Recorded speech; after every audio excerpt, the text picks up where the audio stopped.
Hello everyone! Welcome back muli dito sa ating YouTube channel. Naway nasa mabuti po kayong kalagayan kasama ang inyong mga mahal sa buhay. At para naman sa mga subscribers natin na nasa ibayong dagat, nasa abroad, malayo, isang malaking sakripisyo ang ginawa upang may mabago ang kanilang buhay at buhay ng kanilang pamilya.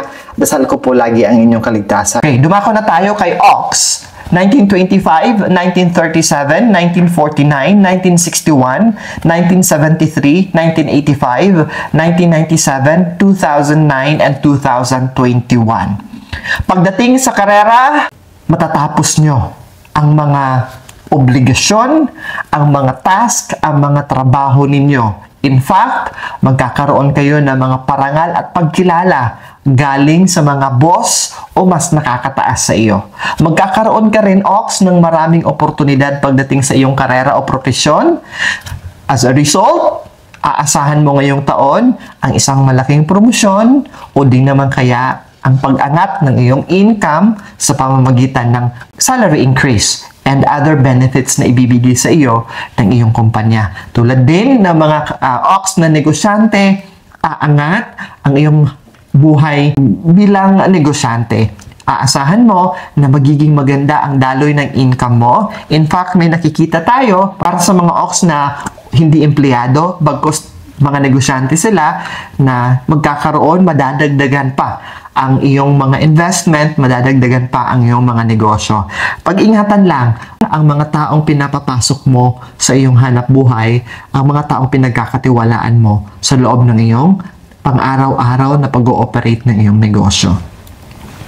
Pagdating sa kayamanan, dahil sa magiging maganda ang kanilang karera, aasahan nyo rin po mga Ox na lalago ang inyong income, magiging maganda ang pagbalik ng mga investment na ginawa mo sa nakaraang taon, and you can accumulate, okay? Pretty enough money. Maganda ang pasok ng pera para sa mga Ox sa 2025. In fact, every month, ang mga Ox ay mag-i-enjoy ng pag-angat ng kanilang pananalapi. But tulad din ng rat, pag-ingatan po kung anumang investment ang pinapasok niyo po, and at the same time, pag-ingatan niyo rin po ang pera na dumarating sa inyo. Matuto tayong mag-impok, mag-save, magtabi para sa mga panahon na hindi maganda ang takbo ng ating hanap buhay o ng ating kalusugan, may nakalaan tayong budget para dyan. Pagdating naman sa relasyon, ang mga single na mga Ox ay magsisimulang lumabas para sa pagpapakilala ng kanilang sarili sa mga taong gusto sila at gusto din nila, and magkakaroon sila ng sweet moment tulad din ng mga may asawa na. However, hindi may iwasan na may mga maliliit na pagsubok na dadaanan, both the committed ones and the single ones. At kailangan niyong pakatandaan na hindi sa pag-aaway nare-resolba ang inyong mga problema. Rather, dapat magandang communication, open communication palagi. For the girls na mga Ox, hindi manghuhula ang inyong mga husband, hindi manghuhula ang inyong mga wife na magdadabog kayo, bigla kayong magtatantrums, and you wanted na ibigay ang gusto ninyo, hindi naman alam ng lalaki. So, hindi ganon. In as much as possible, be a big person, be adult enough, and open up. Ano ba ang hindi mo gusto? Ano ba ang mali na ginawa niya? And be open-minded as well to listen to his or her explanation. Pagdating naman sa education, tulad din ng pera, tulad din ng karera, magiging maganda rin magiging maganda ang estado ng edukasyon para sa mga Ox na nag-aaral pa. Okay? Magiging efficient sila sa kanilang pag-aaral. And on the other hand, magkakaroon sila ng maraming encouragement sa mga taong nasa paligid nila. It could be a coach, it could be a teacher na magkakaroon ng magandang relasyon sa iyo, na tutulong at gagabay sa iyo, lalong-lalo na sa mga oras na hindi ka motivated pumasok, hindi ka motivated mag-aral. Magkakaroon ng pag-angat o progreso ang iyong estado bilang mag-aaral ngayong 2025 Ox. Pagdating sa kalusugan, ito ang pakakatandaan mga ox dahil itong aspeto ng buhay ang hindi maganda ngayong 2025. Kailangan hindi kayo masyadong nag-aalala, okay?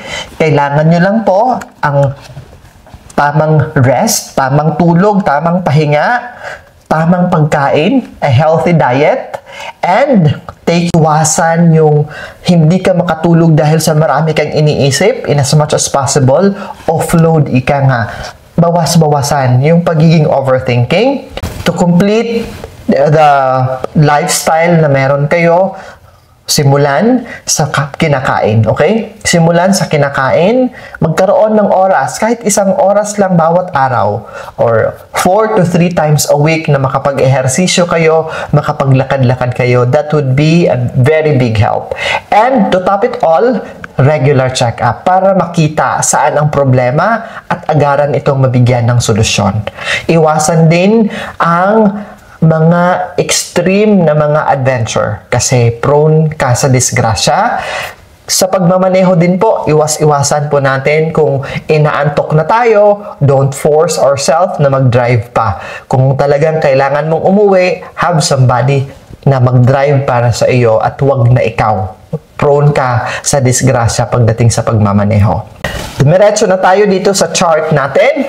Tingnan nyo po ang kulay blue, mga ox, pagdating sa karera, magsisimulang maging matamlay ang aspeto ng iyong karera o negosyo pagpasok ng March at ito'y napakababa sa buwan ng Abril.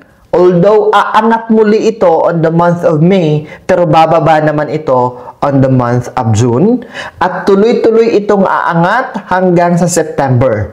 At bahagya itong babagsak on November, pero babawi ka naman on the month of December. So, ibig sabihin, itong mga month of April, June, and November ay haharap ka ng mga pagsubok sa negosyo, haharap ka ng pagsubok, haharap ka sa mga maliliit na pagsubok dyan sa trabaho mo.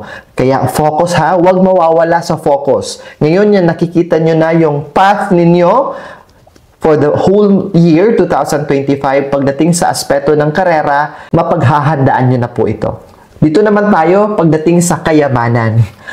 Ang mga buwan ng Pebrero, June, actually February, April, slight on the April, not much on the April, but on the month of June and November. Okay? February, June, and November ang may pinakamababang or pinakabagsak na aspeto ng iyong buhay pagdating sa pananalapi. Kaya paghandaan sa mga buwan na nakakaangat ka, tulad ng buwan ng Marso, Mayo, leap of June, Agosto, or August, October, and December, make sure na you set aside a budget. Mag-save ka, mag-impok ka, hindi ka dapat waldas. Para pag dumaan or pag dumating ang buwan ng February, April, June, September, and November, may mahuhugot ka pa rin pagdating sa pera o kayamanan. Hindi ka mawawalan. Mag-ingat sa mga scam at hindi magagandang proposal na mga investment